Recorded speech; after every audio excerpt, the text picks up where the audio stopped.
Yo, what is going on, everyone? Welcome back to another episode of The Right Click. This episode will be covering some more cool news and products along with some drama surrounding Finalmouse. So get some popcorn ready. This is going to be a fun episode. Bounce to the rhythm if you know you gotta flow. Sinking as it steps if you wanna get Starting low. arguably the most important and interesting topic featured here today, Finalmouse reportedly crashes out on Twitter.com. Recently, the Finalmouse fan page posted a tweet stating that if you're seeing this imperfection on your ULX, it's intended to be there as it's caused by the hot runner detached from the mouse shell. The account also states that this does not affect performance in any way, but this isn't what people care about when it comes to this flaw. The issue regarding this scratch is that the mouse costs $180 and has a noticeable imperfection in the shell, which honestly is not okay for such a premium and high quality mouse. It's a well-known fact that Finalmouse doesn't have the best QC team, but their response to this was genuinely diabolical. Finalmouse replies with this, and I quote, "People didn't notice this gate vestige for 2 years. It's been there on every ULX, 100,000 ULXs out there, and no one can notice it. It's because no one turns their mouse upside down." This is already crazy because they were aware of the issue that comes with the standard ULX, but if it gets worse than that, Finalmouse says, zooms the F in with a magnifying lens and sees this. But it's cool to hate on Finalmouse now that all of a sudden this insane microscopic thing that is necessary for the injection of the carbon shell is in such a thin wall and is all the rage. Are we serious right now?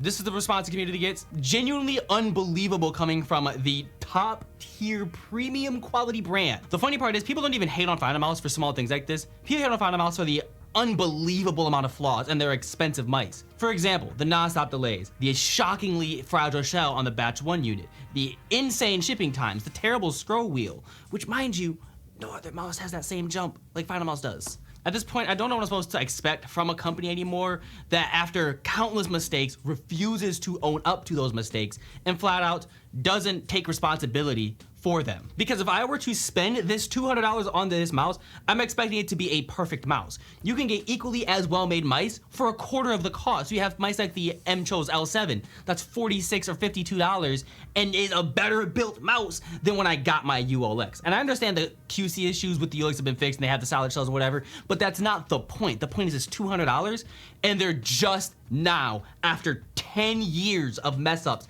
getting to a point where people are like, oh, well, the mice aren't that bad now. If the mice isn't that bad and it's $200, it shouldn't be worth $200. And people only pay that because of the Finalmouse tax. It's the same thing like the Supreme tax, like the Gucci tax, designer tax. You're paying for the name, but the name I don't even think deserves the credit that it has. They gave their self that name and people just went with it. So that's my whole issue. We're gonna go on to some actual news now, starting with, well, Finalmouse still.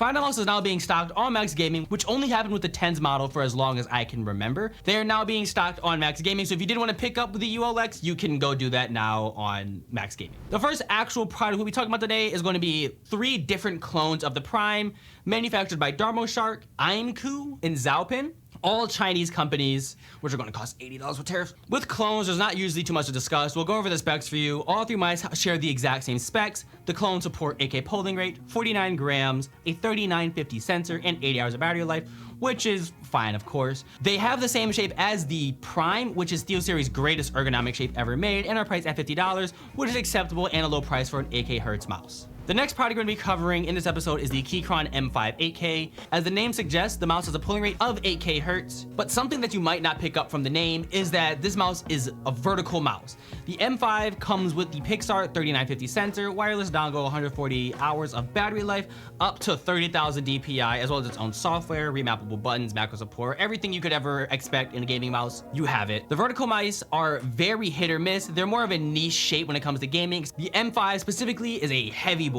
at 95 grams, but is specifically built for gaming, so it can be better than expected. The mouse is only priced at $60, which considering its specs is really impressive. And for people that don't fully understand, vertical mice are really meant for people with wrist issues like I have. I have a wrist condition where I have to like twist it around. It's not fun. But a vertical mouse might be really interesting for me if I didn't already find the greatest mouse ever made. Going on to the next product, the Moonrop Pro gaming series. This series of product is very interesting. It's regarding Moonrop, a company that primarily focuses in high quality IEMs and headphones. And as of the 6th, they posted on Twitter saying the Moonrop Pro gaming series Raise The image to the post doesn't really explain anything, but the name in the line of the products will be Ray or Rays.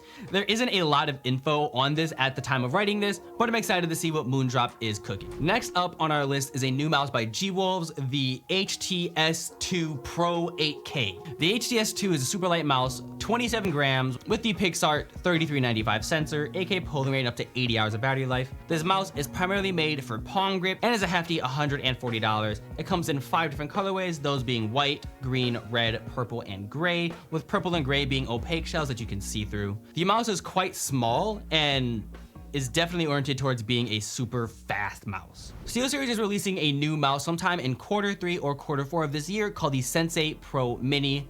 Not much is known about this mouse besides its shape, but that'll be all for this week's episode of The Right Click. I hope you guys did enjoy this video. Leave a like if you did, subscribe if you want to see more content like that. And if you liked any of the products mentioned, make sure you leave a comment about that product. And hopefully you had the fun with the Finalmouse segment. I hate Finalmouse. I will say that publicly. Screw Finalmouse.